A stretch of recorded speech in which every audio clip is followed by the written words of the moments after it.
আল্লাহ তুমি দয়া করো নসিব করো মদিনা নবীজিরে না দেখাইয়া কবর দেশে নিও না আল্লাহুম্মা মাশাআল্লাহ একটু মুহাব্বতে বলেন মাওলানা মুহাম্মদ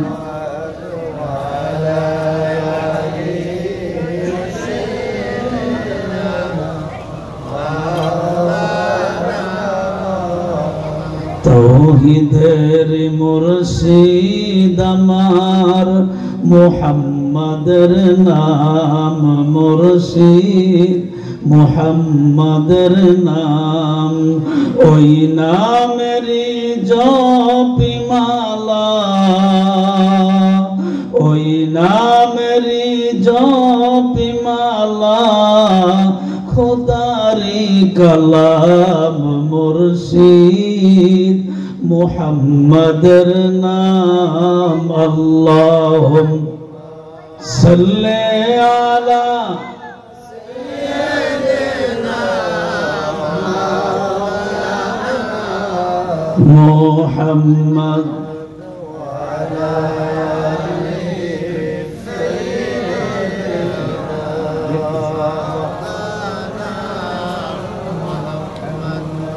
ডাক্তার আব্দুর রাজ্জাক সাহেব আপনি হাজির সাহেব মানুষ স্টেজ আসে কিন্তু উঠে না উঠে এদিকে আসে আমার কাছে আসে একটু জবান খুলে জিকির করেন লা ইলাহা ইল্লাল্লাহ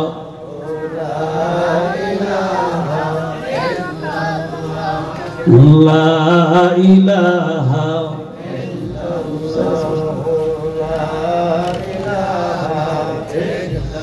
লা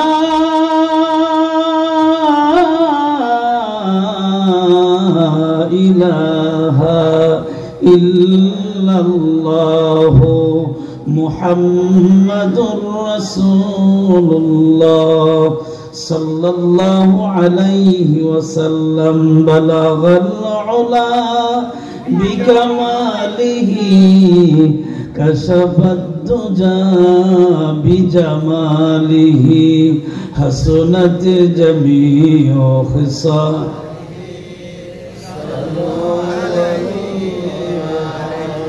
একটু মহাব্বতে পড়েন বালাগাল উলা বিকামালিহি কাশাফাদ দুজা বিজামাল হাসনাত জামিউ খিসাল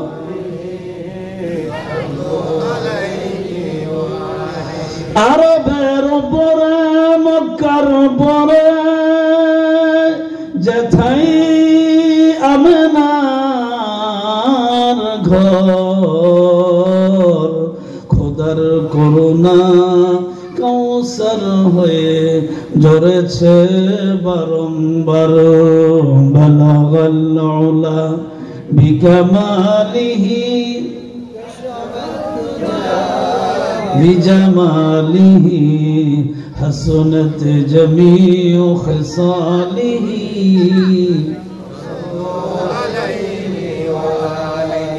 চাঁদেরহাট মাদ্রাসার সম্মানিত আমাদের পাশে আছে সোনাকান্দা দরবার শরীফ এগুলি আমাদের এলাকার ভিতরে বেশি দূরে না কি বল বেশি দূরে না কাছে কাছাকাছি আমার আব্বাজান আপনাদেরকে অনেক মায়া করতেন অনেক মহব্বত করতেন আপনারা ওনাকে ভালোবাসতেন উনিও নরম দিলের মানুষ ছিলেন যাক আমি সরাসরি আপনাদের কাছে যে কথাটা বলতে যাচ্ছি যে হালাল সাহেবের আম্মার দুই তিনটা কথা শুনে ওনার জবান থেকে আমার কলিজাটা ঠান্ডা হয়ে গেছে তখন আমার একটা কথা মনে হয়েছে দুনিয়া মুসাফির খানা কবর আখের ঠিকানা দুনিয়া মুসাফির খানা কবর আখের ঠিকানা कोई आगे रोआना है कोई पाछे रोआना कोई आगे रोआना है कोई पाछे रोआना ठीक नहीं কথা বলেন মোতালিব সব চলে গেছে ওনার বড় ছেলে আমার সাথে এক ক্লাস আমি পঞ্চম শ্রেণী পর্যন্ত প্রাথমিক বিদ্যালয়ে পড়ছি এরপরে উনি চলে গেছে হাই স্কুলে আমি চলে গেছি মাদ্রাসায় কাউসার মনে আছে নি কাউসারের কথা হ্যাঁ ওনার বড় ছেলে হালাল সাহেবের বড় ভাই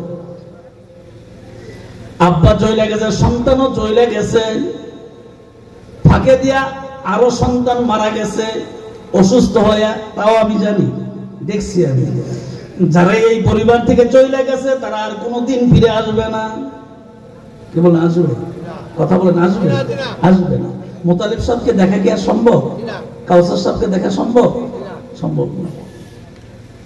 কিছুদিন আগে আব্দুল করিম হুজুর চলে গেছে, আর দেখা সম্ভব না। আমলি মানুষ ছিলেন, সাধারণ মুন্সি সাহেব আমলি মানুষ ছিলেন, চলে গেছে, আর ফিরে আসবে না।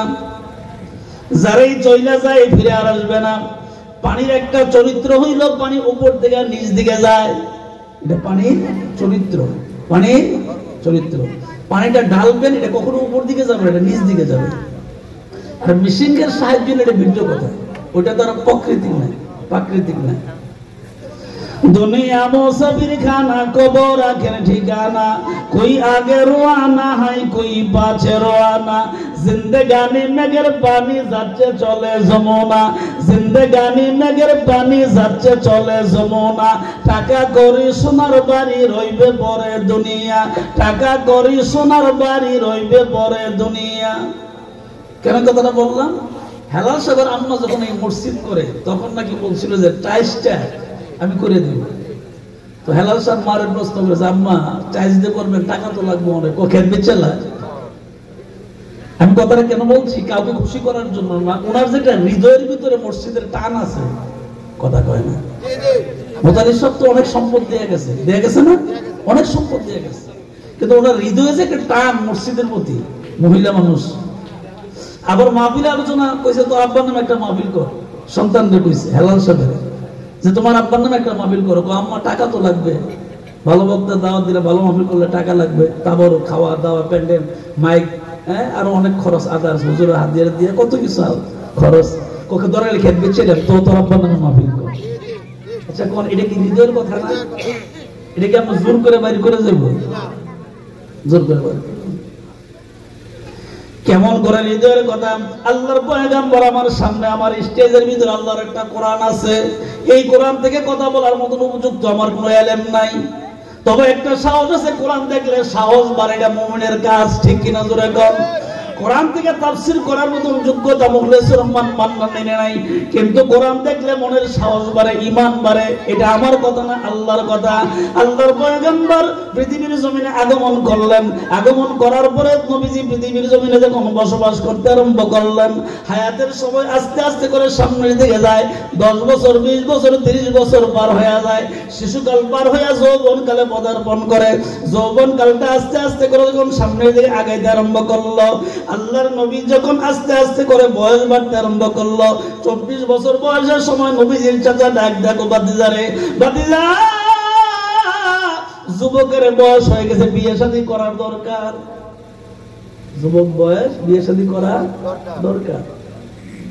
বাতিজারে বয়স তো 24 পার হয়ে যাইতেছে, বিয়ে শাদী করার দরকার। চাচা এবং বাতিজা বৈশা বৈশা কথা বলে, আল্লাহ নবী লজ্জা পায়, বিয়ের কথা বললে লজ্জা পায়। নবী তো এটা 1500 বছর আগের কথা, আমার বড় ভাইয়ের বিয়ার কথা কইছে, বলে লজ্জা পাইছে। এবং এই তাদের মতন বয়স আগে ছিল, এখানে মুরব্বী যারা আছেন, মুরব্বীদেরকে যখন মা বাবার বিয়ার কথা কইছে, অনেকে লজ্জা পাইতে গেছে, কথা কি সত্য না? লজ্জায় বাড়ি থেকে গেছে। আর ওটা তো 1500 বছর আগের কথা, তখন শরম কেমন ছিল? আল্লাহর নবী চাচার সামনে যখন বিয়ের প্রস্তাব দিলেন, চাচার কথার দিকে তাকাইয়া প্রস্তাবে দিয়ে দেখে নবীজির লজ্জায় শরমে মুখটা ফিরিয়ে নিলেন। নবীজি এবং চাচা বাতিজা বৈশা বৈশা কথা বলে, এমন সময় আল্লাহর পয়গম্বর ওনার প্রথম বিবি, যিনি 25 বছর বয়সে 40 বছরে একজন নারীকে বিয়ে করেছিলেন, আমাদের মা খাদিজাতুল কুবরা রাদিয়াল্লাহু তাআলা আনহাকে বিয়ে করেছিলেন, তখন নবীর বয়স ছিল 25 বছর, বিবির বয়স ছিল 40 বছর। কথা কয় না, সুবহানাল্লাহ বলবেন না? আরো জোরে কর। নবীর বয়স কত বছর? ওই যে প্রস্তাবের সময়, এটা আল্লাহর কুদরত আর কি। চাচা এবং ভাতিজা বৈশা বিয়ের আলাপ করে, হঠাৎ করে একজন লোক আইসা ডাক দেয়া বলে, ও নবীর চাচা গো, আপনার ভাতিজার বয়স মোটামুটি ভালো হয়ে গেছে, মানে ভালো হয়ে গেছে, যুবক মানুষ, বিয়ে শাদী করার দরকার। এমন সময় চাচা ডাক দেখো ভাতিজারে, কিছুক্ষণ আগে বলছিলাম না তোমার বিয়ের কথা, এখন তো প্রস্তাব নিয়ে চলে আসছে। আল্লাহর নবী লজ্জায় মুখটা ফিরে পেছন দিকে তাকায় রইছে।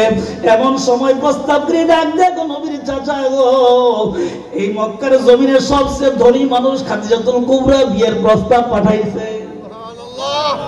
আরো জোরে আল্লাহু আকবার। কে পাঠাইছে? খাদিজাতুল কুবরা রাদিয়াল্লাহু তাআলা আনহা। সুবহানাল্লাহ, জোরে বলবেন না? আরো জোরে বল। মানুষটা কি গরিব না ধনী? মক্কার শ্রেষ্ঠ ব্যবসায়ী, সবচেয়ে শ্রেষ্ঠ ব্যবসায়ী, সবার চেয়ে ধনী উনি। আল্লাহর কুদরত পাওয়া যায় না। এর আগে ওনার দুইটা বিয়ে হয়েছিল, দুটো স্বামী মারা গেছে, দুই স্বামীর করে দুইটা সন্তান পৃথিবীর জমিনে আছে। উনি দুইটা স্বামী মারা যাওয়ার পরে নিয়ত করছে আর জীবনে বিয়ে বসবে না। দুইটা স্বামী মারা যাওয়ার পরে নিয়ত করছে কি জীবন আর বিয়ে বসবে না, জীবন আর বিয়ে বসবে না।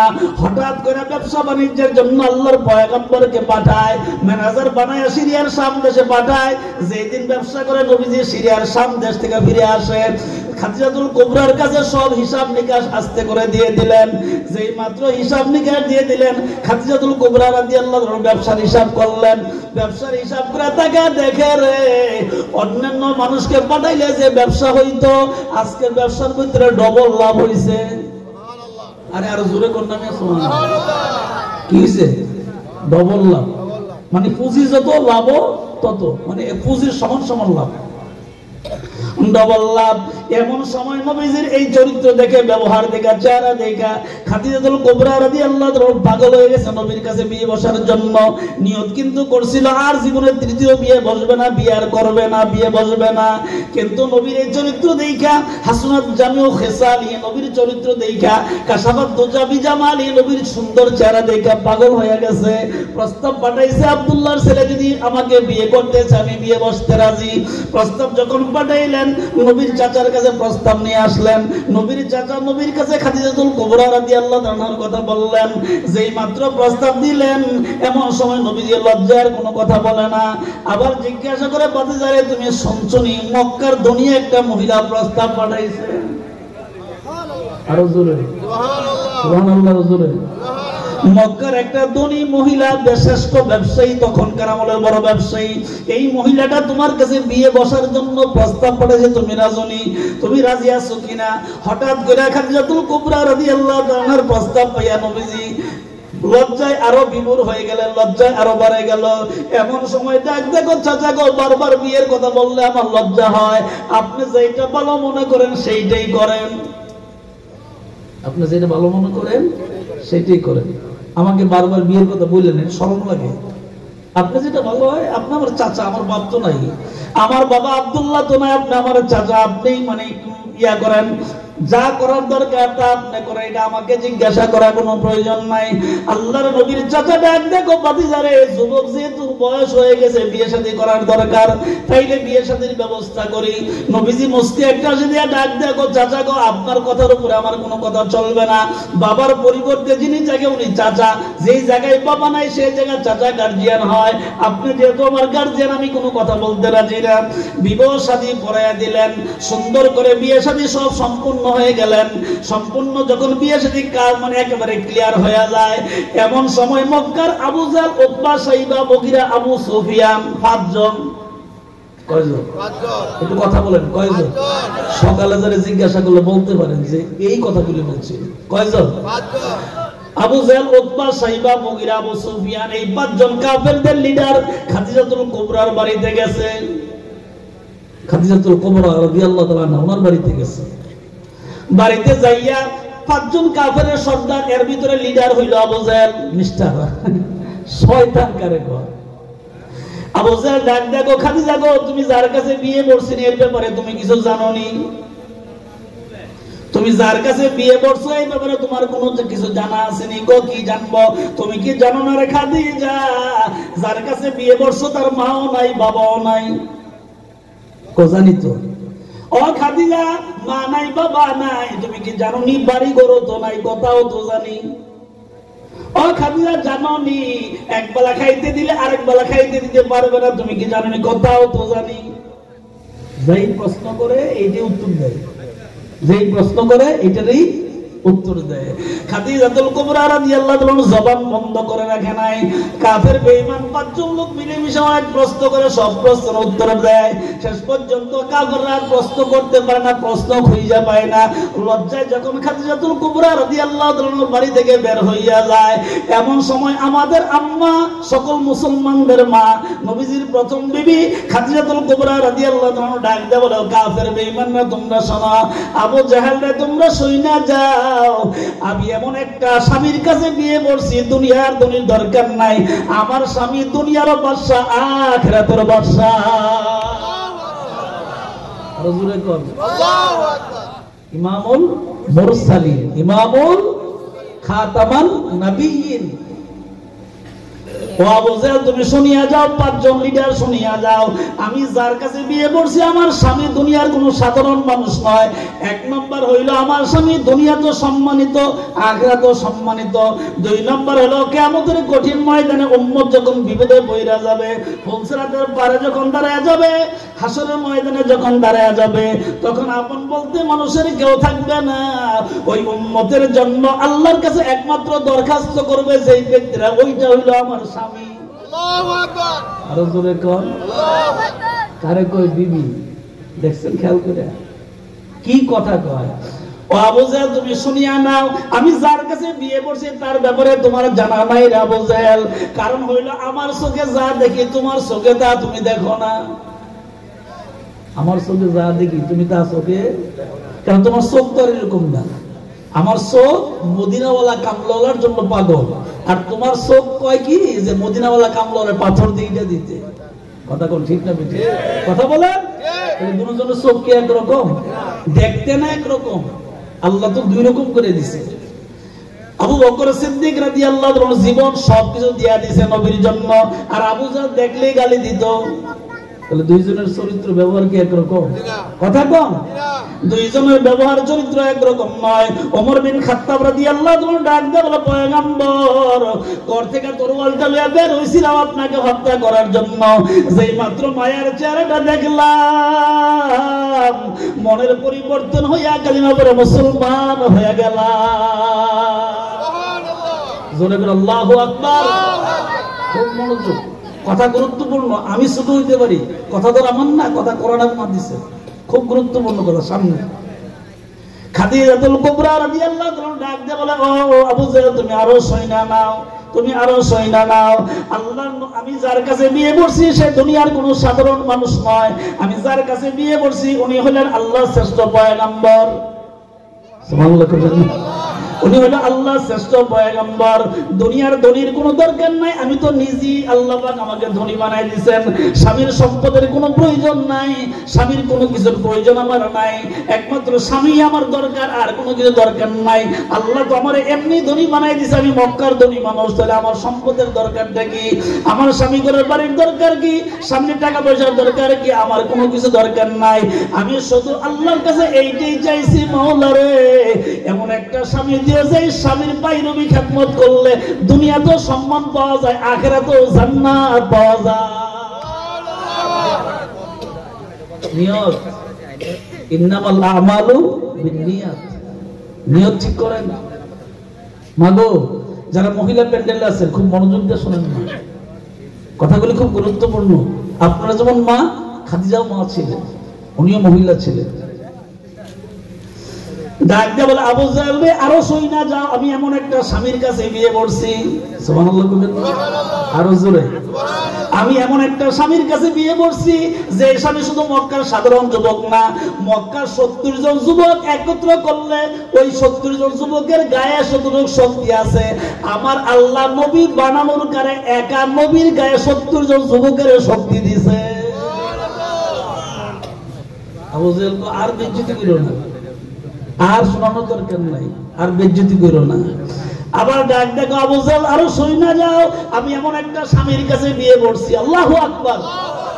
আরে স্বামী নিয়ে যারা গর্ব করে এরাই তো প্রকৃত স্ত্রী। ঠিক কিনা জোরে কর।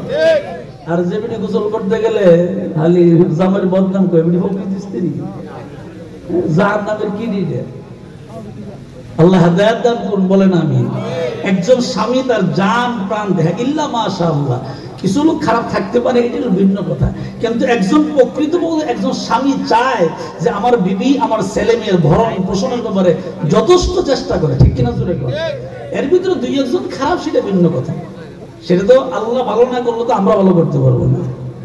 এবং স্পষ্ট কোরআন আমার সামনে কোরআন আল্লাহ পাক বলছেন নবীগণ আপনার দায়িত্ব হইল আল্লাহর কোরআন, আমি আল্লাহর কোরআনের কথাগুলি মানুষের কাছে জানায়া দেন। হেদায়েতের দায়িত্ব আপনার না, হেদায়েতের দায়িত্ব হলো আমি আল্লাহ। আরো জোরে কোন হেদায়েতের মালিক কে? আল্লাহ। আরো জোরে কোন আল্লাহ। নবীকে বলছেন নবী আপনার দায়িত্ব হলো আমার কথাগুলি মানুষের কানে পৌঁছে দিবেন। কে ঈমান আনবে কে আনবে না এটা আপনার জানার দরকার নেই, এটা আপনি আল্লাহ জানেন। আরো জোরে খাদিজাতুল কুবরা রাদিয়াল্লাহু তাআলা একটা বলো পয়গম্বর আর কি আমি কিছু বলবো তাদেরকে? কোন আরে আর বইলো না, লজ্জায় তো এমনি বাড়ি থেকে চলে গেছে। খাবার দিছিল, খাবারও খায় নাই, দামি দামি খাবার দিছিল। আমাদের মা খাদিজাতুল কুবরা রাদিয়াল্লাহু তাআলা কথা বলতে যায় পাঁচজন কাফেরকে দামি দামি খাবার দিছিল। কথাই যখন আর টিকতে পারলো না দামি খাবার ফলাই দিয়ে বেরিয়ে গেছে। আল্লাহর পয়গম্বরে ডাক দিয়ে বলো পয়গম্বর আমি কি আর কিছু বলবো? কেন আর কিছু বলার দরকার নাই। স্বামীর কেমন আনুগত্য করতে স্টপ হয়ে গেল। শুধু লাস্টে একটা কথাই বলছি না, আবু জাহেল তুমি জানো না আমি কার কাছে বিয়ে করছি? আমি এমন একটা স্বামীর কাছে বিয়ে করছি না আবু জাহেল তুমি জানো না। উতবা সাইবা মুগিরা তুমি শুনিয়া যাও, এমন একটা স্বামীর কাছে আমি বিয়ে করছি যে স্বামীটা ঈমানের সহিত যদি কেউ স্বপ্ন দেখে সরাসরি দেখা তো ভালো, কিন্তু কেউ যদি ঈমানের সহিত কিয়ামতের আগ পর্যন্ত স্বপ্ন একবার দেখে আল্লাহ তাআলা ঈমানের বদলতের কারণে নবীকে স্বপ্ন দেখার কারণে আমার স্বামীকে স্বপ্ন দেখার কারণে আল্লাহ তার জন্য দুজকের আগুন হারাম করে দিবে। স্বামীর গুণগান ওই মহিলা বলে যে মহিলা স্বামীর আনুগত্য করে, ঠিক না জোরে কর? যে মহিলা স্বামীর আনুগত্য করে ওই মহিলাই স্বামীর গুণগান বলে। শেষ পর্যন্ত ডাক দিয়ে বলে ও আল্লাহর পয়গম্বর আমি আমার দায়িত্ব এবার পালন করতেছি, কত তো শেষ হয়ে গেল। প্রাণের স্বামী গো আপনি শোনেন, ও আল্লাহর পয়গম্বর আমার আল্লাহ আমাকে মক্কাতে অনেক সম্পদ দিয়েছে, ধনী বানাইছে। পয়গম্বর আপনার বয়স মাত্র 25 বছর, আমার বয়স 40 বছর। আল্লাহর হুকুমে বিবাহ বন্ধনে আবদ্ধ হয়ে গেলাম। প্রাণের স্বামী গো আল্লাহ আমাকে যত সম্পদ দিয়ে ধনী বানাইছে, আপনার কাছে বিয়ে বসার কারণে আল্লাহর পক্ষ থেকে যত সম্পদের মালিক আমি হইছি, আজ থেকে সমস্ত সম্পদ আপনার উম্মতের জন্য, ইসলামের জন্য, দ্বীনের জন্য ওয়াকফ করে দিলাম। এই লোক স্ত্রী, এই লোক স্বামী। কেমন স্বামী কেমন স্ত্রী। যখন সামনের দিকে চলতে আরম্ভ করলেন, যাইতে যাইতে যাইতে যাইতে সময় যখন আস্তে আস্তে পার হয়, খাদিজাতুল কুবরা রাদিয়াল্লাহু তাআলা ডাক দিয়ে বলে পয়গম্বর আমি খুব ভালো করে খেয়াল করে দেখছি আল্লাহর পক্ষ থেকে যে কোরআনটা নাযিল হইল বাল হুয়া কুরআনুম মাজিদ ফি লাওহে মাহফুজ, লাওহে মাহফুজ সংরক্ষিত ছিল, ওইখান থেকে ধীরে ধীরে আপনার কাছে যখন নাযিল হইতে আরম্ভ করলো, ও আল্লাহর পয়গম্বর আমি বিয়ে বসার পরে আপনার বয়স যখন 15 বছর পার হয়ে যায়, যখন আপনার বয়স 40 বছর হয়, তখন আপনার কাছে কোরআন নাযিল হয়। কি নাযিল হয়? কোরআন। আর একটু জোরে কোন কোরআন। আপনার বয়স যখন 40 বছর হয়, হেরা গুহা ধ্যানে মগ্ন ছিলেন, আল্লাহর মাল্লার ধ্যানে মগ্ন ছিলেন, আল্লাহর ধ্যানে হেরা গুহার ভিতরে আপনি মগ্ন ছিলেন। এমন সময় জিবরাইল আলাইহিস সালাম এসে আপনার কাছে আল্লাহর পক্ষ থেকে ওহী নাযিল করেন। ওহীর বাণী দেখে আপনি ভয় পেয়ে গেলেন, ওই ভয়ের কারণে আপনার শরীরে জ্বর আসে। দৌড়তে দৌড়তে দৌড়তে দৌড়তে গুহা থেকে বের হয়ে আপনি ঘরের ভিতরে আসেন। ডাক দিয়ে বলছিলেন ও আমার খাদিজা গো, একটা কম্বল যদি থাকে কম্বলটা দাও, আমার গায়ের ভিতরে খুব জ্বর বইতেছে। আমি আপনাকে কম্বলটা দেওয়ার পরে কম্বলটা শরীরে জড়াই আপনি ঘুমায়াছিলেন, অতিরিক্ত শরীরের ভিতরে জ্বর ছিল। ও পয়গম্বর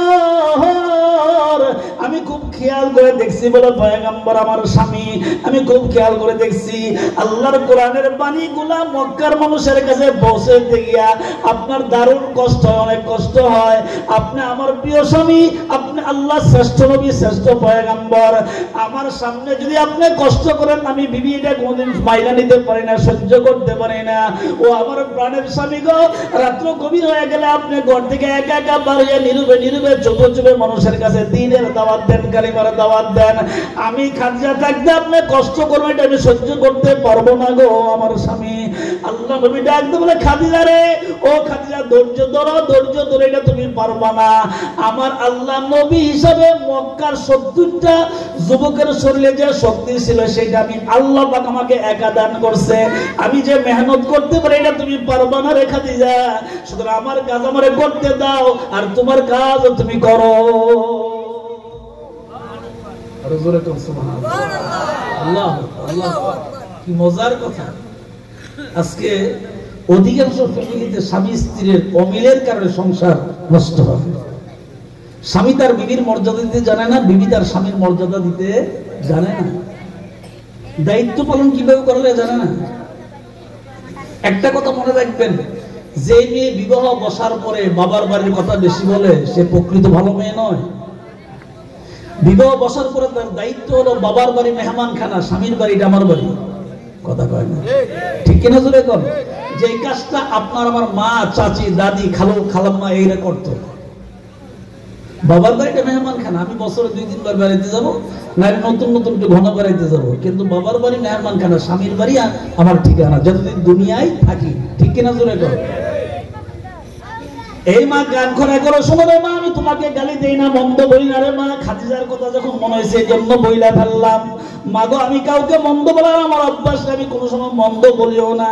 খাদিজাতুল কুবরা রাদিয়াল্লাহু তাআলা বলে, পয়গম্বর, আমি আমার দায়িত্ব কিভাবে পালন করতে পারি আমার তো বুঝে আসে না। নবীজি ডাক দেখো, খাদিজা রে, পাগল পাগল হওয়ার দরকার নাই, তুমি আমার যতটুকু সম্মান করছো আমি নবী নিজে দোয়া কইরা যায়, তোমার মতন খাদিজা রে আল্লাহ যেন জান্নাতের মেহমান বানায়া দে। আর জোরে কইবেন না সুবহানাল্লাহ। এই জন্য নবীজি 1500 বছর আগে বলে গেছে, কোন স্বামী, কোন স্ত্রী মৃত্যুর সময় যদি স্বামী বলে আমার বিবি ভালো ছিল, আল্লাহ তাআলা বিনা হিসাবে ওই স্ত্রীকে মাফ করে দেন। আর জোরে কইবেন না সুবহানাল্লাহ। আবার স্বামী যখন মারা যায় তখন যদি বিবি বলে, না আমার স্বামীটা অনেক ভালো ছিল, আমার সাথে যথেষ্ট ভালো ব্যবহার করছে, হ্যাঁ, আমাকে কখনো অত্যাচার করে নাই, জুলুম করে নাই, মন্দ বলে নাই, গালি দেয় নাই, এইরকম যদি কোনো স্বামী স্ত্রী বলা বলি করে, যে মারা যায় আল্লাহ তাআলা তাকে মাফ করে দেন। আর জোরে কইবেন না সুবহানাল্লাহ। হঠাৎ করে খাদিজাতুল কুবরা রাদিয়াল্লাহু তাআলা নবীজির চেহারার দিকে তাকাইলেন, ডাকতে বলেন, নবী গো, আপনার উপরে কোরআন নাযিল হইল দীর্ঘ 23 বছর, মক্কায় 13 বছর, মদিনায় 10 বছর। কত বছর? 23 বছর। এই কোরআনের দাওয়াত দিতে গেলে আপনার প্রকাশ্য দেওয়া যায় না, গোপনে গোপনে দেন। নবী গো, আমি আপনারে কি উপকার করতে পারি, আমার পক্ষ থেকে আপনার জন্য আমি কি করতে পারি? নবীজি কিছুই বলে না। হঠাৎ করে আমাদের আম্মা খাদিজাতুল কুবরা রাদিয়াল্লাহু তাআলা ডাক দিয়ে বলে, পয়গম্বর, প্রাণের স্বামী গো, ও আমার প্রাণের স্বামী, আমার আল্লাহ যত সম্পদ দিছে সমস্ত সম্পদ আপনার উম্মত এবং ইসলামের জন্য দান করে দিলাম। কেমন বিবি, কেমন স্বামী, কেমন স্ত্রী, কেমন স্বামী। আল্লাহ নবী বলছেন তুমি জান্নাতি, বিবির ব্যাপারে বলছেন, কারণ নবী যাকে সার্টিফিকেট দেশে তো এমনি জান্নাতি। ঠিক কিনা? নবীজি ডাক দিয়ে বলে, ও খাদিজা রে, তোমার এইগুলি চিন্তা করা লাগবে না রে খাদিজা, তোমার চিন্তা করা লাগবে না, তুমি একটু ধৈর্য ধরো, এত পাগল পাগল হওয়া লাগবে না। আল্লাহ নবী ডাক দিয়ে বলে, খাদিজা রে, তুমি জান্নাতি মানুষ, আল্লাহ পাক তোমাকে জান্নাত দিয়ে দিবেন, কিন্তু তারপরও দুনিয়ার চিন্তা ভাবনা করতে যায়। খাদিজাতুল কুবরা রাদিয়াল্লাহু তাআলা ডাক দিয়ে বলে, স্বামী গো, ও আমার প্রাণের স্বামী, মরণ একবার আসবে, হয়তোবা আজকে অথবা কালকে, অথবা 2 দিন আগে, অথবা 2 দিন পরে দুনিয়া মুসাফির খানা, কবর আখের ঠিকানা, দুনিয়া মুসাফির খানা, কবর আখের ঠিকানা। কোই আগে রওনা হয়, কোই পাছে রওনা, কোই আগে রওনা হয়, কোই পাছে রওনা। প্রাণের স্বামী গো ক্ষমা চাই, মাপ চাই, আমার হায়াতের বেলা যখন শেষ হয়ে যাবে গো স্বামী, আমি যখন দুনিয়ার জমিন থেকে চলে যাব, আমি আপনার কাছে একটা অনুরোধ করে যাই গো আমার প্রাণের স্বামী, আমার মৃত্যু যখন হবে, আমাকে যখন মায়ের দৌত করা হবে, আমাকে যখন কাপড়ের কাপড় পরানো হবে, আমাকে যখন জানাজার নামাজ দেওয়া হবে, ওই জানাজার থেকে যখন আমাকে আবার কবরস্থানে নেওয়া যাবে, আমাকে যখন কবরের পারে লইয়া যাবে, মানুষগুলা যখন আস্তে করে কবর আমারে শোয়া দিবে স্বামী গো, ওই পর্যন্ত আপনার কাছে কোনো দাবি কোনো কথা থাকবে না গো আমার প্রাণের স্বামী। কিন্তু সবার শেষে একটা দাবি থাকবে গো প্রাণের স্বামী, আমি খাদিজা যখন কবরের ভিতরে শুয়ে যাইব, মানুষগুলা যখন কবরের পার দিকে বাড়ির দিকে রওনা দিবে, কেউ যখন আমার কবরের পারে থাকবে না, আপনি আমার প্রাণের স্বামী আল্লাহর পয়গম্বর আমার কবরের পারে থাকবেন। ফেরেশতা যখন তিনটা প্রশ্ন করবে, আমি খাদিজার উত্তর দেওয়ার দরকার নাই, আমার পক্ষ থেকে আপনি উত্তর দিয়া দিবেন। স্বামী কারে গো, স্ত্রী কারে গো, আর এখন অবস্থা কি? আল্লাহ আল্লাহ। আগেকার মানুষ সোনার ঘরে রয়েছে, গরিব মানুষ, টাকা নাই, পয়সা নাই, শিক্ষা নাই, কিচ্ছু নাই, বিদ্যুৎ নাই, কোনো কিছু নাই, ঘরেই নাই বিদ্যুৎ। আজ থেকে 40 বছর আগে বা 30-35 বছর আগে।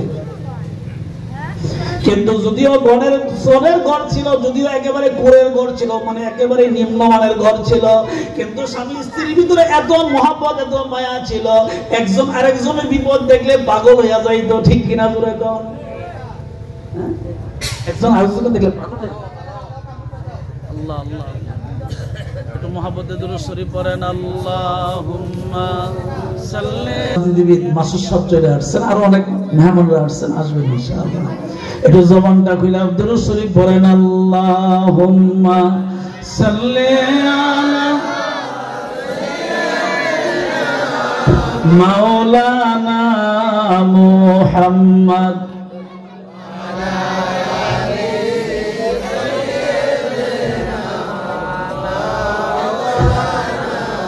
একটু জবান খুলে পড়েন। আল্লাহুম্মা সাল্লি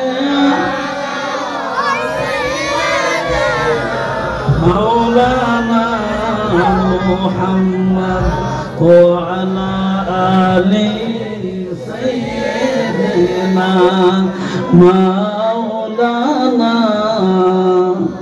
মক্কার দিনের নবী মদিনাতে চলে যায়, জন্মভূমির মায়ায় নবীজি বারে বারে ফিরে যায়। আল্লাহুম্মা সাল্লি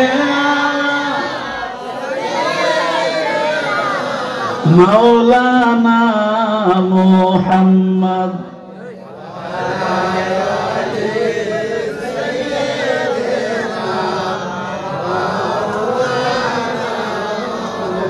বাবা আমার ভাইয়েরা রে, নবীজির বয়স বাড়তে আরম্ভ করলো, বিবিরও বয়স বাড়ে, স্বামীরও বয়স বাড়ে, বাড়তে বাড়তে আস্তে আস্তে করে যখন উপর দিয়ে যাইতে আরম্ভ করলো, হঠাৎ করে নবীজির দাদা আব্দুল মুত্তালিব দুনিয়া থেকে বিদায় হয়ে গেল।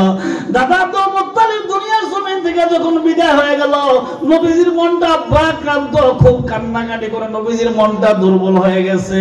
কিছুদিন যাওয়ার পরে আবার নবীজির বিবি খাদিজাতুল কুবরা রাদিয়াল্লাহু তাআলা উনিও চলে গেলেন, আপন চাচাগুলি চলে গেলেন, দাদা চলে গেলেন, বাবার তো দেখলেনই না, আব্দুল্লাহ তুমি দেখি নাই, বাবা তো দেখি নাই, চাচা চলে গেল, দাদা চলে গেল, আদরের স্ত্রী বিবি খাদিজাতুল কুবরা রাদিয়াল্লাহু তাআলা যখন চলে গেল, নবীজির বয়স বাড়তে আরম্ভ করলো।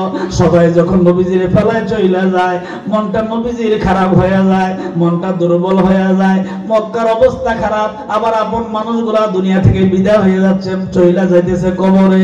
একদিক দিয়ে মক্কার অবস্থা খারাপ, আরেক দিক দিয়ে নবীজির আপন মানুষগুলা মারা যায়, চলে যায়, মনটা খুব খারাপ। আল্লাহ ডাকতে বলে, জিবরাইল, ও জিবরাইল, জিবরাইল আমার নবীকে তুমি সান্ত্বনা দাও, মন খারাপ করার দরকার নাই। একজন মুমিন, আমার নবী তো এটা আলাদা কথা, একজন মুমিন যদি ঈমানের চিন্তা করে আমি আল্লাহ আছি, তাহলে আমি আল্লাহ একাই তার জন্য যথেষ্ট। জোরে কোন ঠিক না বেটি? একজন মুমিন, একজন ইমানদার যদি মনে করে আমার কারো দরকার নাই, আল্লাহ আছে, তাহলে এটাই তো যথেষ্ট, ঠিক কিনা? জোরে কোন। আর উনি তো আল্লাহর নবী। ও জিবরাইল, নবীর মন খারাপ বিবি নাই, নবীর মন খারাপ দাদা মারা গেছে, নবীর মন খারাপ চাচারা চলে গেছে, মক্কার অবস্থা দিন দিন খারাপ হইতেছে, নবীজির মনটা খারাপ। ও জিবরাইল রে, আমার নবীকে তুমি জানায়া দাও মন খারাপ করার কোনো দরকার নাই। আমি আল্লাহ আদম থেকে ঈসা নবী পর্যন্ত যত নবীর যত সম্মান আমি আল্লাহ দান করছি, সমস্ত নবীর চেয়ে আমি আল্লাহ আমার আখিরে নবীর মর্যাদা আরো বাড়ায়া দিব। আরো জোরে কোন কে বাড়াইছেন? আরো জোরে কোন কে বাড়াইলেন? ওয়া তুইজ্জু মান তাশা ওয়া তুযিল্লু মান তাশা বিয়াদিকাল খায়র ইন্নাকা আলা কুল্লি শাইইন কাদির।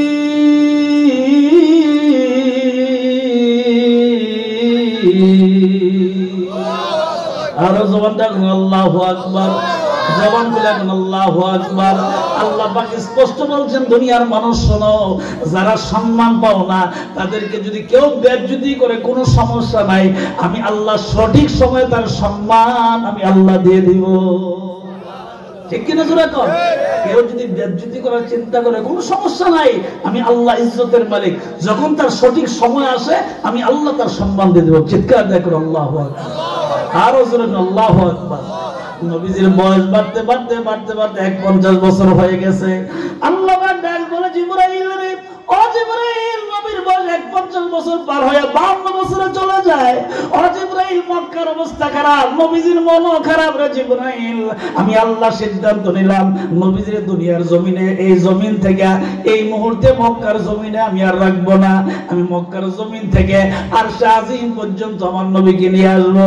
আমি তো ওয়াদাই দিছি, আদম থেকে ঈসা আলাইহিস সালাম পর্যন্ত নবীদেরকে যত সম্মান দিছি, এর চেয়ে বেশি সম্মান আমি আল্লাহ আমার এই নবীকে দিব, আমার আখিরি নবীকে দিব। এই জন্য জিবরাইল রে আমি আল্লাহ সিদ্ধান্ত নিলাম। আল্লাহ পাক সিদ্ধান্ত সুন্দর করে কোরআনে কারীমের ভিতরে জানায় দিলেন, সুবহানাল্লাযী আসরা বিআবদিহি লাইলান মিনাল মাসজিদিল হারাম ইলাল মাসজিদিল আকসা। জবানটা খুলে বলুন আল্লাহু আকবার, আরো জোরে বলুন আল্লাহু আকবার। ও জিবরাইল, আমি আল্লাহ সম্মান বাড়ায় দেব, নবীর মন খারাপ করতে নিষেধ করো। জিবরাইল রে, যাও নবীর কাছে যাও। নবীজি বিবির মানে উম্মে হানির ঘরে মানে রেস্ট নিতেছে, ওইখানে যাও। নবীজি কাবার কিনারে আছে, ওই ঘরের ভিতরে যাও। জিবরাইল যাইলেন, যায় দেখে ঘরের ভিতরে উনি শুয়ে রইলেন ঘুমন্ত অবস্থায়। জিবরাইলের নবীজির চেহারার দিকে তাকাইলেন, তাকায় দেখে নবীজি বিছানার মধ্যে ঘুমাই রইছে। কেমন করে ডাক দিবে? জিবরাইল ভয় পাইতেছে, ভয় পাইতেছে, কেমন করে নবীজিকে ডাক দিবে? এমন সময় আমার আল্লাহ ডাক দেখো, জিবরাইল হঠাৎ করে নবীকে ঘুমন্ত অবস্থায় ডাক দিও না। হঠাৎ করে ঘুমন্ত অবস্থায় ডাক দিয়ে নবীজি কষ্ট পাবে, এই জন্য ডাক দিও না। মাথার কাছ থেকে পায়ের দিকে চলে যাও, ওই পাওটার কাছে যাও, মাথার সামনে দরকার নাই, নবীজির পাওগুলা যেই দিকে ওই দিকে তুমি চলে যাও। জিবরাইল ওই দিকে চলে গেলেন, দাঁড়ায় রইলেন, কোনো কথা বলে না, নবীজির কোনো ডাক দেয় না। হঠাৎ করে আল্লাহ পাক ডাক দিলেন, ও জিবরাইল, দাঁড়ায় রইছো কেন? জিবরাইল, দাঁড়ায় থাইকো না, নবীজির পাও মুবারক যেদিকে আছে এইদিকে তুমি দাঁড়াইয়া দাঁড়াইয়া নবীজির পায়ের ভিতরে আস্তে আস্তে করে ইশারা করো, আস্তে আস্তে করে ইশারা করো। ঠান্ডা অনুভব করলে আবার নবীর ঘুম ভাঙা যাবে। আরো জোরে কোন সুবহানাল্লাহ, আরো মহব্বত করে কোন সুবহানাল্লাহ। জিবরাইল চিন্তা করতেছে ঘুমটা কেমন করে ভাঙবো, ঘুমটা আমি কেমন করে ভাঙতে পারবো। উনি চিন্তায় পেরেশান হয়ে গেলেন। যদিও উনি জিবরাইল, যদিও ফেরেশতার ভিতরে সম্মানিত ফেরেশতা, কিন্তু চিন্তা করেন আমি এই মুহূর্তে কি করলে নবীজির ঘুম ভাঙবে। শেষ পর্যন্ত জিবরাইল আলাইহিস সালাম সিদ্ধান্ত নিলেন, জিবরাইল আলাইহিস সালাম নিজের জিহ্বাটা নবীজির পায়ের তালুর ভিতরে লাগাইয়া দিলেন। আরো জোরে কথা, কথাটা কিন্তু সহজ না, অনেক কঠিন। সম্মানিত ফেরেশতা, ফেরেশতার ভিতরে সবার চেয়ে সম্মান বেশি না। নবীদের পায়ের তালুর ভিতরে জিবরাইলের জিহ্বাটা লাগাই দিলেন।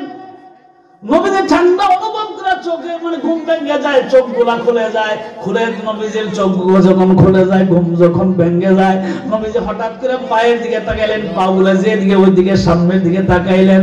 তাকিয়ে থেকে জিবরাইল দাঁড়ায় রয়েছে। আল্লাহ নবী ডাক দেখো, জিবরাইল কি করলি রে জিবরাইল?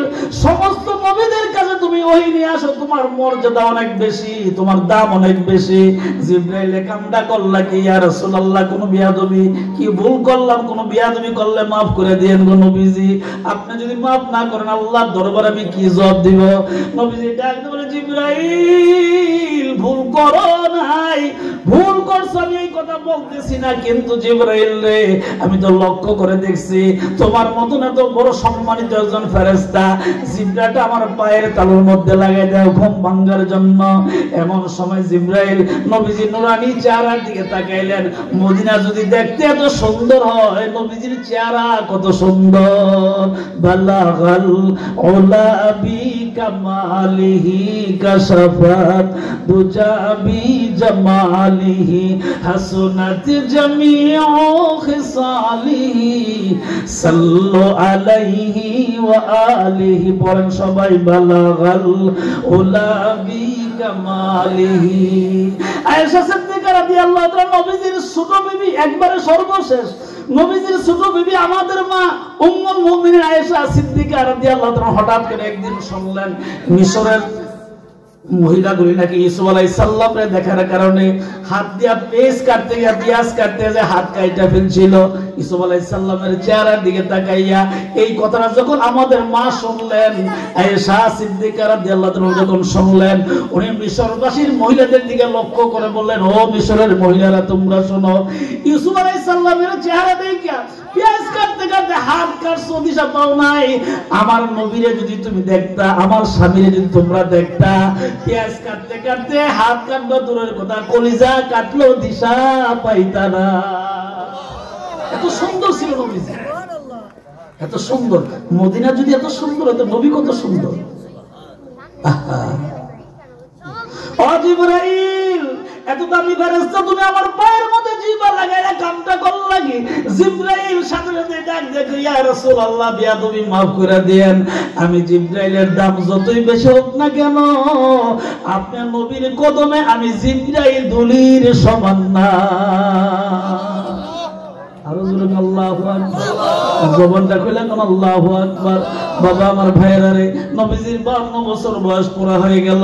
53 বছর পরে মানে 1 বছর পরে মক্কা ত্যাগ করে হিজরত করলেন। হিজরতের 1 বছর আগে 52 বছর বয়সে নবী বিবি হারাইয়া, নবীজি চাচা হারাইয়া, বাবা দাদাকে হারাইয়া, সবাইকে হারাইয়া মনটা যখন খারাপ, আল্লাহ পাক সিদ্ধান্ত নিলেন, ও পয়গম্বর আপনি মক্কাতে থাকার দরকার নাই।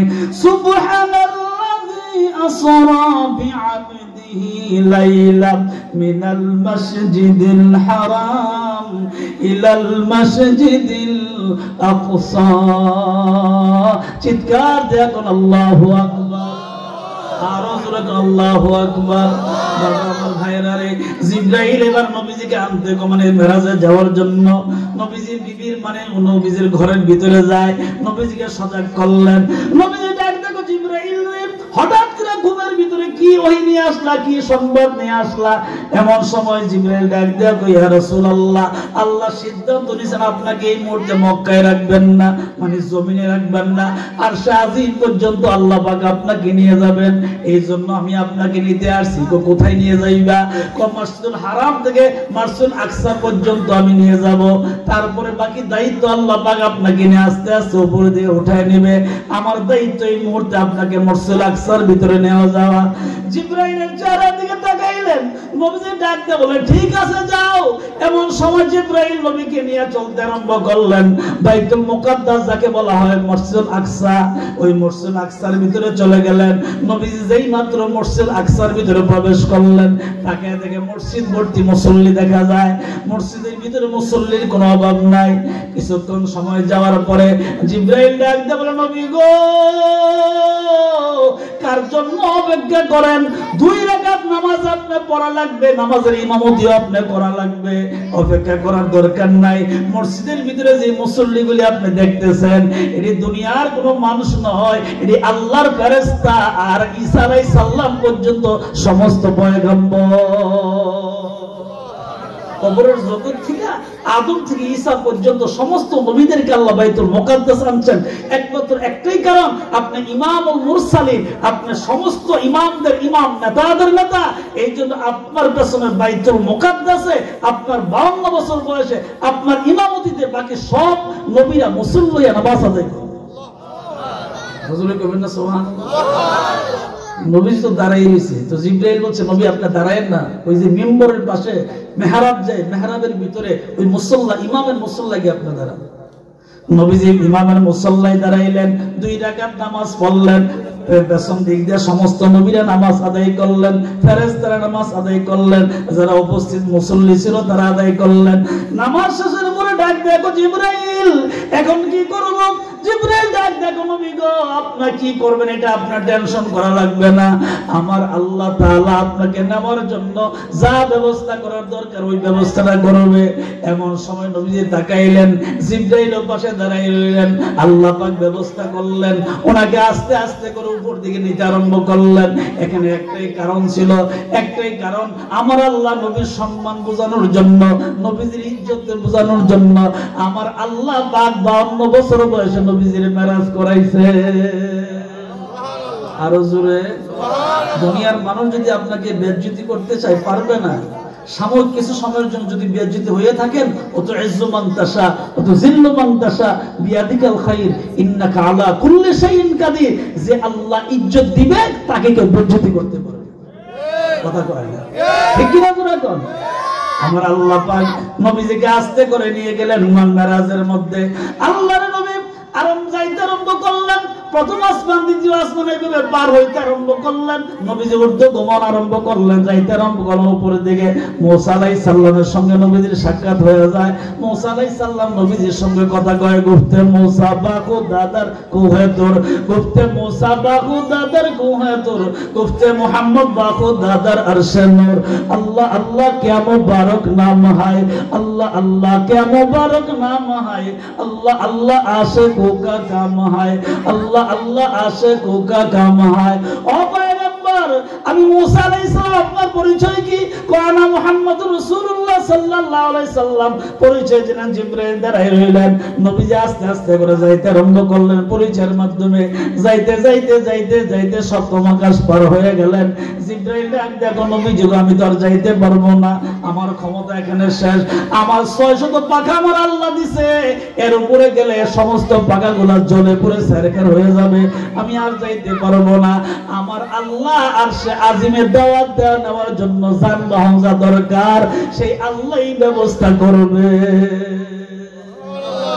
আরো জোরে কোন, আরো জোরে। আমার আল্লাহ সুম্মাস্তাওয়া আলাল আরশ, আল্লাহ পাক আরশে আজিমের ভিতরে নবীজিকে নিয়ে গেলেন। আল্লাহ এবং আল্লাহর বন্ধু কথাবার্তা বলে, আলোচনা করে, সুন্দর সুন্দর কথাবার্তা বলে, কত রকমের আলোচনা করে, বন্ধু বন্ধু কথা বলে, কত জাতের কথা, কত রকমের কথা। আল্লাহর নবী ডাক দিয়ে বলে, জিবরাইল তুমি তো আমাকে মধ্য রাস্তায় ফেলে চলে গেলা, এরপরে তো আসলা না। জিবরাইল ডাক দেখো নবীজি গো এরপরে তো যাওয়ার আর আমার কোনো ক্ষমতা নাই, আমি তো যাইতে পারবো না। এই জন্য আল্লাহ পাক আপনাকে ব্যবস্থা করে নিয়ে গেছেন। আল্লাহ পাক আপনাকে জান্নাত দেখাবেন, জাহান্নাম দেখাবেন, অনেক কিছু কথা বইলা নবীজিকে পার করে দিলেন। নবীজি এবার দিদার লাভ করে আল্লাহর সঙ্গে।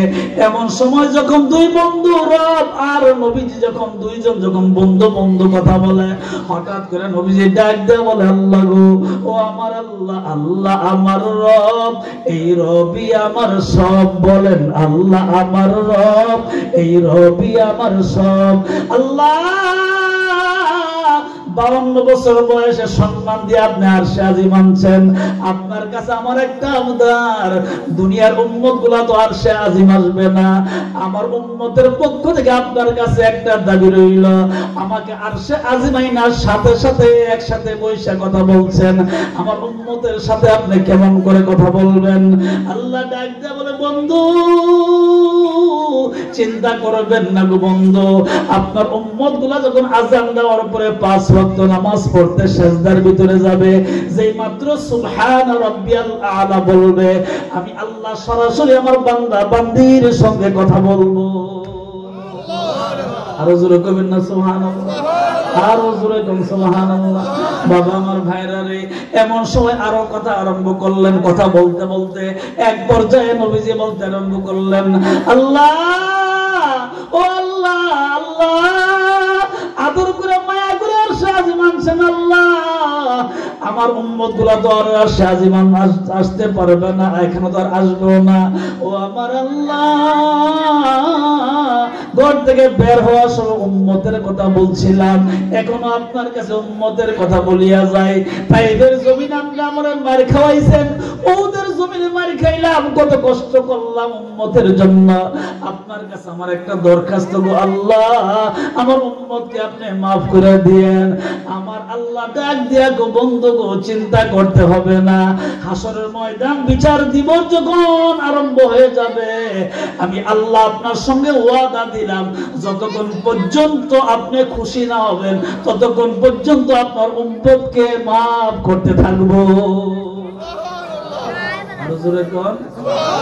আল্লাহর কত মায়া দেখছেন, নবীর যেমন মায়া আল্লাহর এমন মায়া।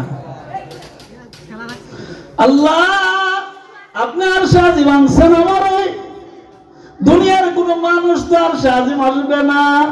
ও আমার আল্লাহ, আমার উম্মতগুলোকে আপনি মাফ করে দিন গো, আমি মাফ করে দিব, যতক্ষণ পর্যন্ত আপনি খুশি না হবেন ততক্ষণ পর্যন্ত আপনার উম্মতকে আমি মাফ করতেই থাকবো।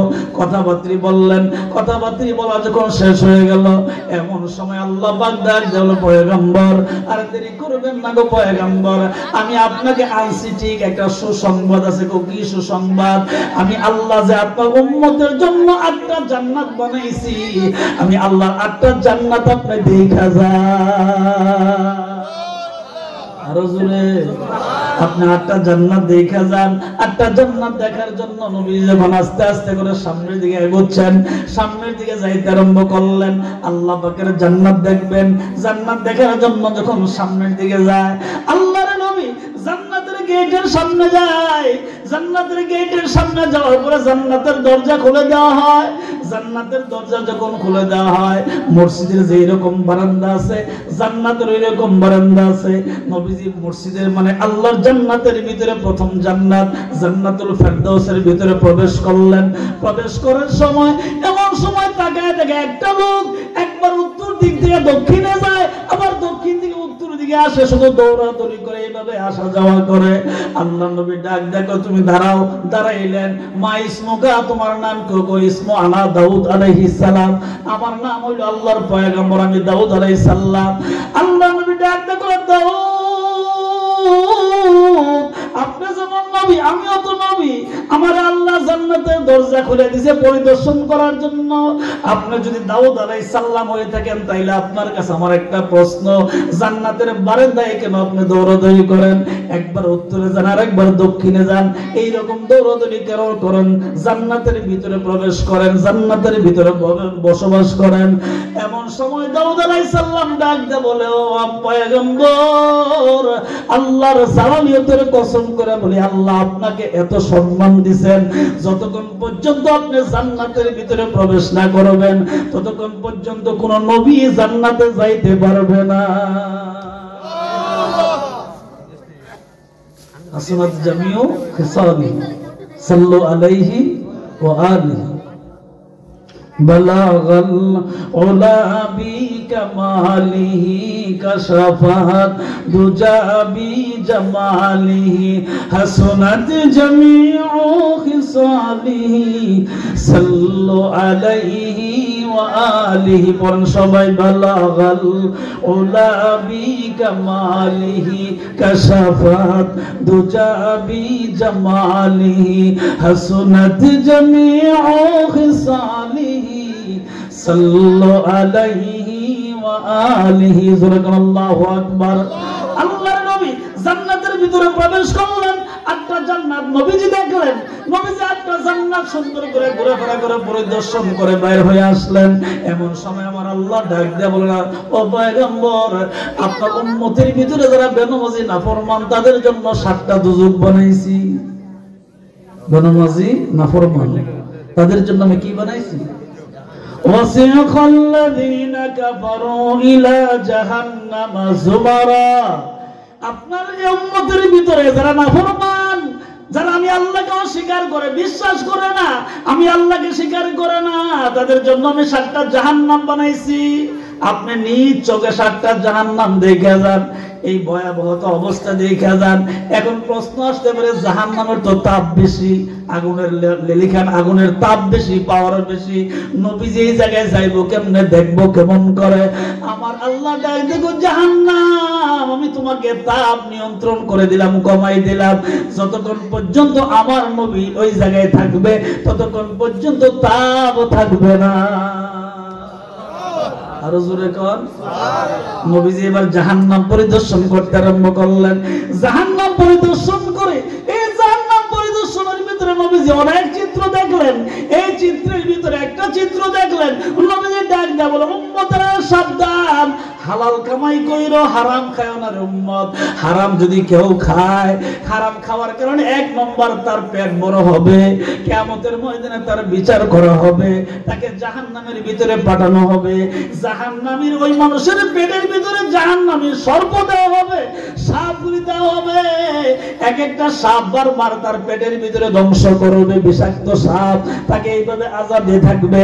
তবে এই আযাবের কিন্তু শুরু আছে আবাদান আবাদান, আর কোনদিন শেষ হবে না। ঠিক কিনা জোরে কম? বাবা আমার ভাইয়েরা রে, জাহান্নামে থাকা তো আমাদের সম্ভব না, জাহান্নামের ভিতরে যাইতে পারবো না। চা খাইতে গেলে 14 বার ফু দিয়া চা খাই, ঠিক কিনা জোরে কম? চায়ের গরমটা সহ্য করতে পারি না, জাহান্নামের তাপ কেমনে সহ্য করব? এটা পারবো না।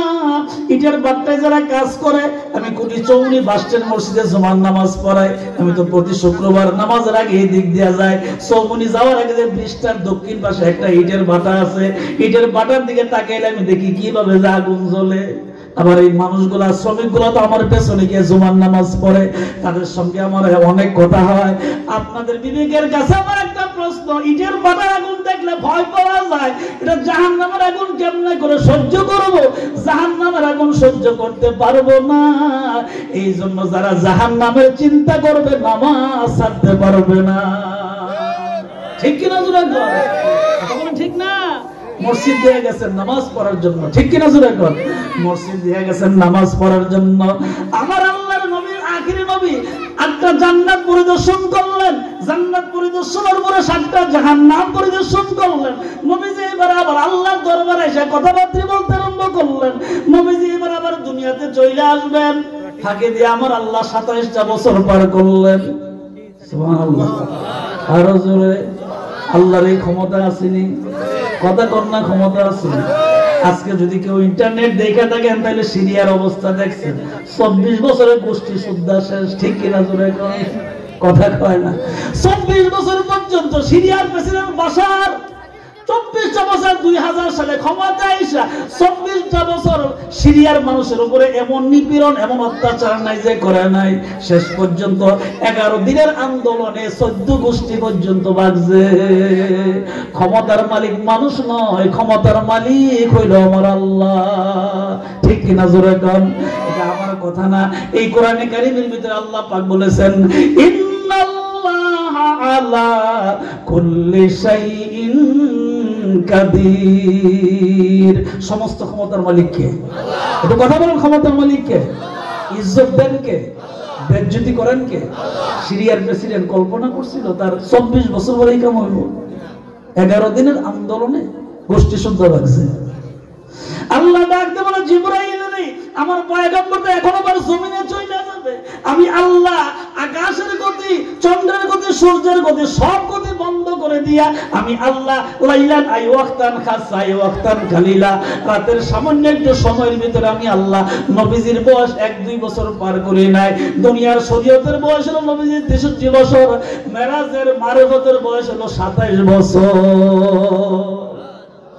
সুবহানাল্লাহ কয় না? আর মনে করতে বুকলে সুস্থ শহর তো ফারুক মেট্রো নবীর সাগে মধ্যে হইবে, এত জোরে জোরে কই লাভ কি?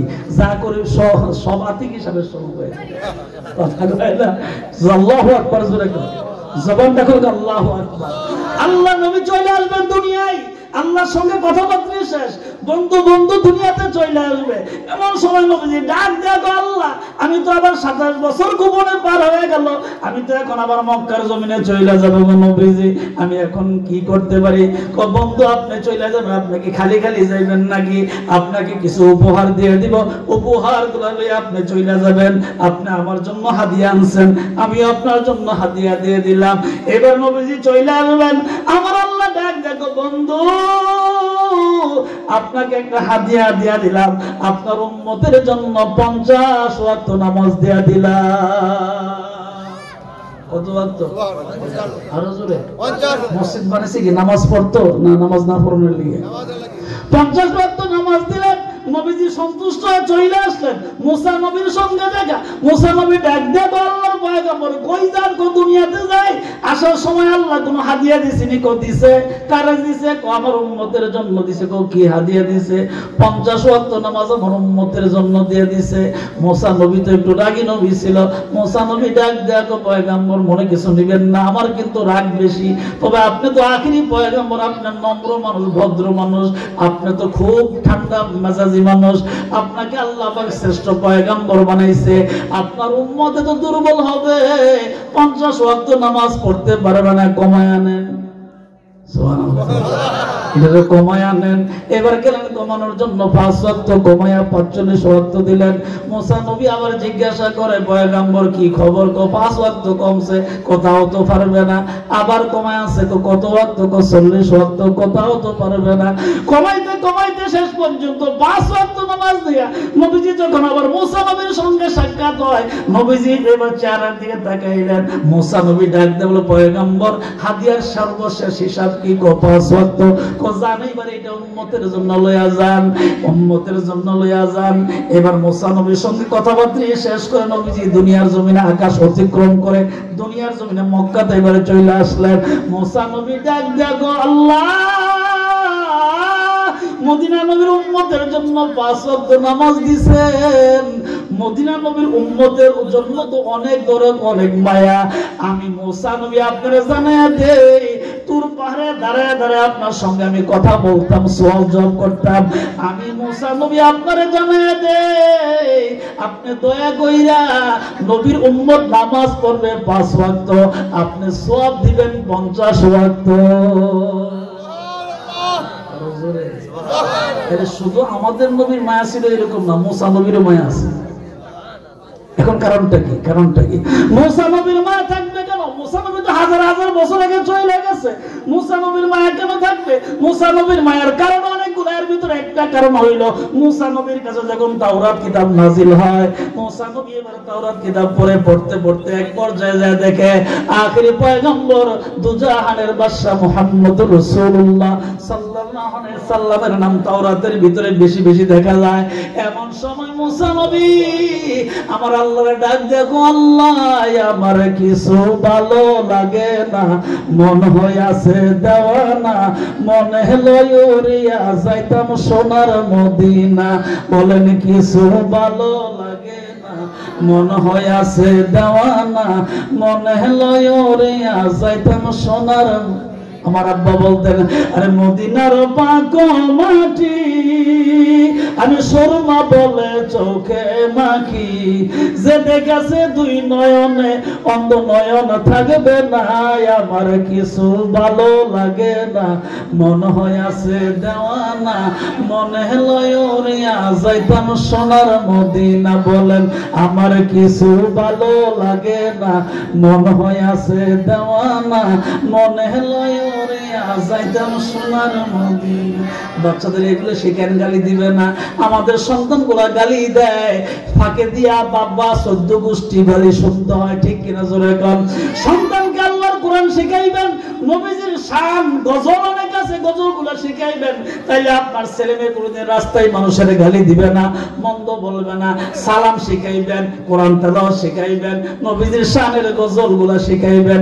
আমার আব্বা জান প্রায় সময় গজলগুলো বলতেন, ওই মদিনার পথের আমার, ওই মদিনার পথের আধার রাত্রে চলছে নবী আবু বকর সাথে, ওই মদিনার পথের আমার, ওই মদিনার পথের আমার, ওই মদিনার পথে। চিৎকার দেখুন আল্লাহু আকবার, আরো জোরে আল্লাহু আকবার। বাবা আমার ভাইরা রে, নবীজি যখন মেরাজ করে চলে আসলেন, মক্কার অবস্থা খারাপ। নবীজি আবু বকর সিদ্দিক রাদিয়াল্লাহু তাআলা খানের ভিতরে বললেন, আবু বকর গো, আমি তো মেরাজ করে আসছি ঠিক, কিন্তু মক্কার অবস্থা ভালো না রে আবু বকর। আবু বকর কানে কানে বইলা দিলাম, যে কোনো সময় আল্লাহর হুকুমে হিজরত করা লাগতে পারে রে আবু বকর, আপনি একটু খেয়াল রাখেন, সময় দিয়ে খেয়াল রাখেন, যে কোনো সময় হিজরত করা লাগতে পারে। এমন সময় একটা বছর যখন পার হয়ে যায়, নবীজির যখন 53 বছর পূর্ণ হয়ে যায়, এমন সময় মক্কার অবস্থা খুব কঠিন। রাত্র যখন গভীর হইয়া যায়, আল্লাহর নবী, মদিনার নবী, নূরের নবী, আখিরি নবী, সকল নবীদের নবী, ইমামুল মুরসালিন, গভীর রাতে আবু বকর সিদ্দিক রাদিয়াল্লাহু তাআলার বাড়িতে চলে যায়। আস্তে করে দরজার ভিতরে হাত দিয়া টাচ করছে, আবু বকর গো, যেই মাত্র হাত দিয়া টাচ করে আবু বকর ডাক দিছে, সাথে সাথেই নবীর প্রেমিক আবু বকর সিদ্দিক বলছে, লাব্বাইক ইয়া রাসূলুল্লাহ। ভালোবাসা করে আল্লাহ নবী ডাকতে বলে, ও আবু বকর, রাত্র গভীর, মক্কার সব মানুষ ঘুমায় গেছে, আমি তোমার দরজায় হাত দিয়া তোমার নাম নিতে দেরি হয়েছে, তুমি কইছো লাব্বাইক ইয়া রাসূলুল্লাহ। আবু বকর গো, সাথে সাথে জবাব আসলো, তাহলে কি তুমি ঘুমাও নাই নাকি? আল্লাহ নবীর কলিজার টুকরা, একদিক দিয়ে নবীজির সামনে শ্বশুর, আরেক দিক দিয়ে নবীজির গুহার সাথী। আবু বকর সিদ্দিক রাদিয়াল্লাহু তাআলার চেহারার দিকে তাকাইলেন আর বললেন, তুমি কি রাতের বেলাও ঘুমাও না? ডাকের সাথে সাথে জবাব কারণটা কি? আবু বকর সিদ্দিক রাদিয়াল্লাহু তাআলা নবীজির মায়া, নবীর চেহারার দিকে তাকাইলেন আর চোখের পানি ছেড়ে ছেড়ে কাঁদতে আরম্ভ করলেন, নবী গো, আল্লাহর কসম করে বলি, মেরাজ থেকে আসার পরে যে আমার কানে কানে কথাটা বলছিলেন, ওই দিন থেকে আজকে রাত পর্যন্ত আমি আবু বকর রাতের বেলায় বালিশে মাথা রেখে ঘুমাই না। আশিকে রাসূল কারে কয়, নবীর প্রেম কারে কয়? ও নবী, আল্লাহর কসম আমি ঘুমাই না। আবু বকরের মক্কার অবস্থা খারাপ, সকালবেলা যদি সূর্য উঠে, সকাল হইলেই অত্যাচার জুলুম আসবে। আবু বকরের মক্কাতে আর রাত মানে আর আগামীকাল পর্যন্ত থাকা যাবে না। আবু বকর অবস্থা খারাপ, চলো উট নিয়া, চলো আমরা সবাই ইয়াসরাবের দিকে যাই। তখন কিন্তু মদিনা নাম ছিল না, নামটা ছিল ইয়াসরাব। নবীর আগমনের কারণে আমার আল্লাহ ইয়াসরাব মদিনা বানায়া দিলেন। আরো জোরে কোন সুবহানাল্লাহ, জবানটা খুলে কোন সুবহানাল্লাহ। আল্লাহ নবী এবার বললেন, আবু বকর গো, চলেন, রাত্রে থাকতে থাকতে আমরা চলিয়ে যাই, এখানে কিন্তু রেস্ট নেওয়া যাবে না, থাকা যাবে না, চলেন চলে যায়। আল্লাহর নবী মক্কা থেকে যেই দিন রওনা দেন, বারটা ছিল সোমবার। সুবহানাল্লাহ, বারটা ছিল কি বার? সোমবার। নবীজি দুনিয়ার যা আসছিলেন, বার ছিল কি বার? সোমবার।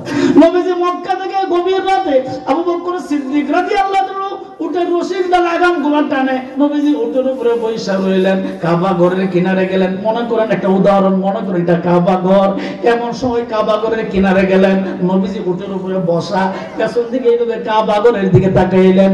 কালো বিলাপটা যখন নবীজির চোখের সামনে আসলো, দর দর ধর ধর করে কাঁদতে আরম্ভ করলো, কাবা রে কাবা, কাবা, আমি জানি রে আমার উম্মত তোমার আল্লাহর সামনে দাঁড়ায় 1 রাকাত নামাজ পড়লে 1 রাকাতে 1 লক্ষ রাকাতের সওয়াব হয়।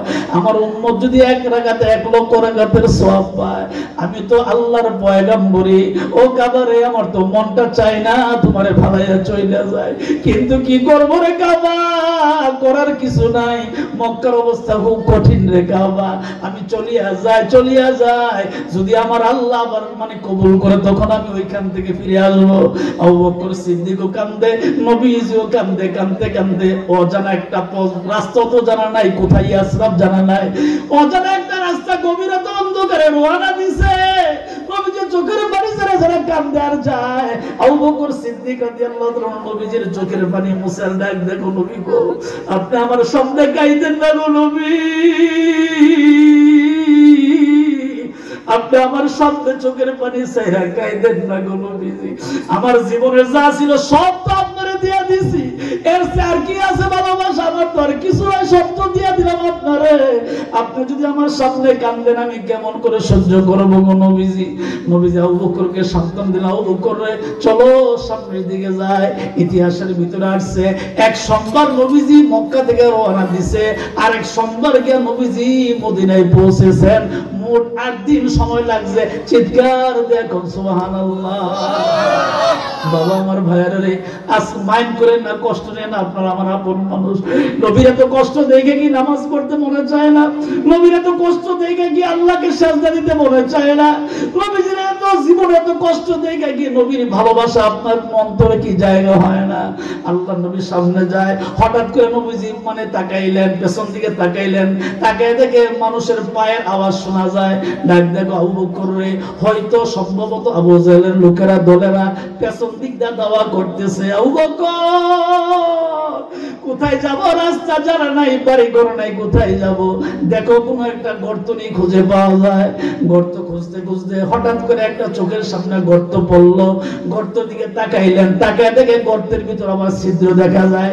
আবু বকর সিদ্দিক রাদিয়াল্লাহু আনহু মাথার পাগড়িটা খুললেন, সমস্ত পাগড়িতে টুকরা টুকরা করলেন, সমস্ত ছিদ্রগুলো বন্ধ করলেন। বন্ধ করার পরে তাকায় দেখে একটা ছিদ্র বাকি আছে, কিন্তু কাপড় তো নাই, কাপড়ের টুকরা নাই, কেমন করে ছিদ্র বন্ধ করবে? আবু বকর সিদ্দিক রাদিয়াল্লাহু তাআলা নবীজির প্রেম করে কয়, কেন তারা নামাজ পড়ছিলেন, কেন আল্লাহকে ভালোবাসছিলেন, কেন নবীকে ভালোবাসছিলেন? আবু বকর সিদ্দিক রাদিয়াল্লাহু তাআলা আস্তে করে গর্তের ভিতরে প্রবেশ করলেন। ওই যে ছিদ্রটার ভিতরে উনি ডান পাওটা দিলেন, ডান পাওটা দিয়ে ছিদ্রটার উপরে ধরে রাখলেন, আসন ধরে বসলেন, নবীজির কোলের ভিতরে রইলেন। ক্লান্ত নবীজি হঠাৎ করে আস্তে করে ঘুমায় গেলেন। কিছুক্ষণ পরে নবীজির গালের ভিতরে পানির ফোঁটা পড়ে। ঠান্ডা অনুভব করার কারণে নবীজির ঘুমটা ভাঙা যায়। চোখ যখন খুললেন, তাকে দেখে আবু বকর সিদ্দিক কান্দে। আবু বকর রে, জীবনের কষ্ট নিয়ে করতে আসি, আবার তুমি কান্দো কারণ কি রে আবু বকর? আবু বকর সিদ্দিক রাদিয়াল্লাহু আনহু চিন্তা করলেন, না আমার কষ্টের কথা বলা যাবে না। নবীজি তো এমনি ক্লান্ত, এমনি তো মন খারাপ, আবার গর্তের ভিতরে আবার যদি আমার কষ্টের কথা বলি, নবীজি তো সহ্য করতে পারবেন। আমার কষ্ট আমার কাছে থাকুক, নবীর কাছে বলার দরকার নাই। কোন সাধনে পাইব তোমায় গো নবীজি, কোন সাধনে পাইব তোমায়, নবীরা খালি আর বেশে বিবি খাদিজার দেশে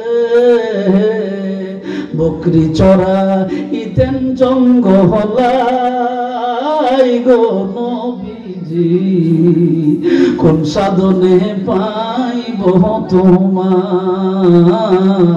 কোন সাধনে পাইব তোমায়। আবু বকর বলো রে, কষ্টের কথা বলো। উনি লজ্জায় শরমে নবী কষ্ট পাবে, বারবার চেহারাটা পেছন দিকে ঘোরায় নেয়। আবু বকরের চেহারা ঘোরায় না, সত্য করে বলো তোমার কি সমস্যা, তোমার চোখ থেকে কেন পানি পড়লো? আবু বকর সিদ্দিক রাদিয়াল্লাহু তাআলা মানে আর সহ্য করতে পারলেন না। নবীজি গো, আপনার কষ্ট হবে এই জন্য বলি নাই হুজুর, ছিদ্র একটা কাপড় দিয়া মানে ছিদ্রটা বন্ধ করতে পারি নাই, আমার পাউটা দিয়া ঢেকে রাখছিলাম, সাপ আমার পায়ের ভিতরে ধ্বংস করছে। আমি ব্যথায় সহ্য করতে পারি না, মুখ বন্ধ করে রাখি, আওয়াজ করলে ঘুম ভাঙবে আপনার, এই জন্য মুখ বন্ধ করে রাখছি, কিন্তু ব্যথায় তো সহ্য করতে পারি না।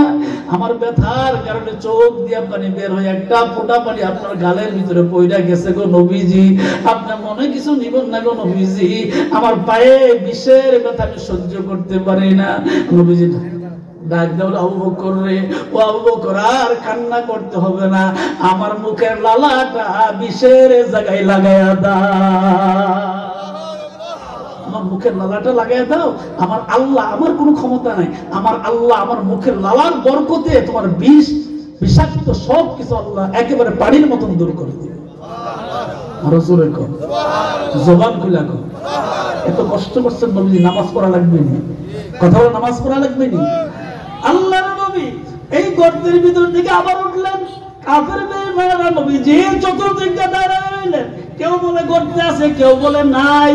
এই মতান্তর হওয়ার পরে কিছুক্ষণ পরে আবার গর্ত ছাইরা কাফের বেঈমানরা চলে যায়।